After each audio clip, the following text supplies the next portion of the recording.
আসসালামু আলাইকুম। আজকে আমরা দেখাবো কিভাবে আমাদের ফেসবুক আইডি যে আছে সেটা দিয়ে কিভাবে আমরা ফেসবুক পেজে রূপান্তর করব। প্রথমে আমরা ফেসবুকে ঢুকবো, তারপর আমাদের প্রোফাইলে চলে যাব। প্রোফাইলে চলে যাওয়ার পর এখানে থ্রি ডটে ক্লিক করব এবং আমাদের প্রথম যে কাজটা সেটা হচ্ছে ফলো সেটিং। এই ফলো সেটিংয়ে আমরা ঢুকবো, তারপর who can see your followers on your timeline এটাতে ঢুকবো।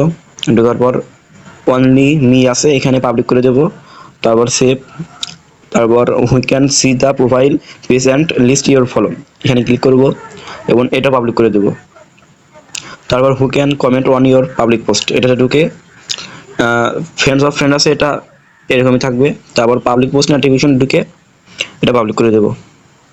তারপর পাবলিক প্রোফাইল ইনফো এটাতে ঢোকার পর এটাও ফ্রেন্ডস অফ ফ্রেন্ডস করে দেওয়ার পর সেভ করে নেব। মূলত এখানে আমাদের কাজ শেষ ফলো সেটিংয়ে।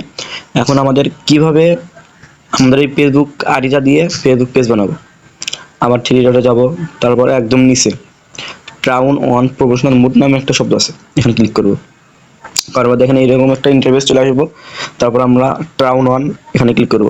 তারপর আমরা নেক্সটে ক্লিক করব, নেক্সট, আবার নেক্সট, তারপর এখানে প্রথমটাতে ক্লিক করে নেক্সট করে দেব। তারপরে কনফার্ম, তারপরে নেক্সটে ক্লিক করব। এরকম করে নেক্সটে ক্লিক করতে যাবো। তারপরে দেখেন আমার ফেসবুক প্রোফাইলটা চলে এসেছে, এখানে আবার নেক্সট করে দেবো। তারপর দেখেন congrats you're ready to start using professional mode, অর্থাৎ এটা চালু হয়ে গেছে। তো গো টু প্রফেশনাল মোডে যাবো।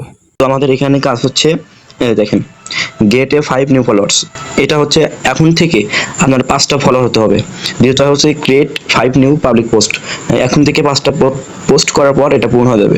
তারপরে তা রিপ্লাই টু 5 কমেন্টস, এখানে আপনাকে যারা কমেন্ট করবে তাদের 5জনকে রিপ্লাই দিলেই এটা হয়ে যাবে। তারপর অটোমেটিকলি শেয়ার ইউর ইনস্টাগ্রাম, এটা না করলে হবে, অটোমেটিক ঠিক হয়ে যাবে। মূলত আমাদের কাজ শেষ। দেখুন এখানে আমাদের ফেসবুক আইডি যেমন ছিল তেমনই আছে। সো এখন একটা রিফ্রেশ করব, এখন রিফ্রেশ করছি, দেখেন চলে এসেছে আমাদের প্রফেশনাল ড্যাশবোর্ড চালু হয়ে গেছে। সো আমাদের কাজ মোটামুটি শেষ। এখন আমরা অন্য একটি অ্যাকাউন্ট লগ ইন করে দেখবো এটা ঠিকঠাক মতো হয়েছে কিনা। তো থ্রিডটে ক্লিক করব, তারপর এখানে আমরা সিরাজুল নবাব এটা ক্লিক করে দেখি। এটা লগ ইন করার পর আমরা প্রথমে সার্চ অপশন চলে যাব, যেমন সার্চ করব, সার্চ করাই ছিল এখান থেকে আগেই, তাই এখানে ঢুকবো। দেখেন এখানে ফলো অপশন, রিফ্রেশ করে দেখাই, দেখেন এখানে ফলো অপশন চালু হয়ে আছে, অর্থে আমাদের পেজটা ঠিকঠাকভাবে চালু হয়েছে। সো আমাদের ভিডিও আজকে এখানেই শেষ। নেক্সট যে কোনো ভিডিও পেতে হলে আমার ইউটিউব চ্যানেলটা সাবস্ক্রাইব করে পাশে থেকে সাপোর্ট করবেন ইনশাল্লাহ।